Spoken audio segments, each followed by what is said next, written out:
સુરતના ભવાનીવાડ વિસ્તારમાં 88 લાખ રૂપિયા રોકડા આંગણિયા પેઢીમાંથી લઈને જઈ રહેલા યુવકનું અપહરણ કરીને લૂંટની ઘટના સામે આવી હતી। આ મામલે સુરત પોલીસ કમિશનરે જણાવ્યું છે કે આ લૂંટ અને ઘટનાને લઈને લાલગેટ પોલીસ સ્ટેશન સહિત ક્રાઇમ બ્રાન્ચની પોલીસ આરોપીને પકડવા કામે લાગી હતી।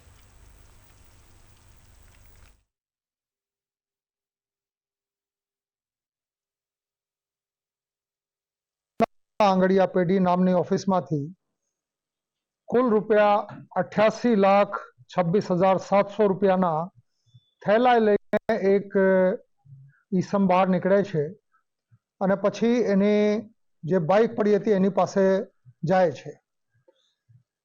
थोड़ी वार में एक ईसम आवे छे ने एने कहे छे तू मोटरसाइकल पर बेसी जा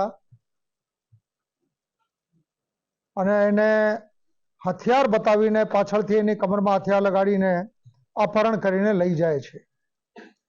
वराछा बाजू जईने पछी कामरेज थी एने छोड़ी दे छे ने मोटरसाइकल, मोबाइल अने पैसा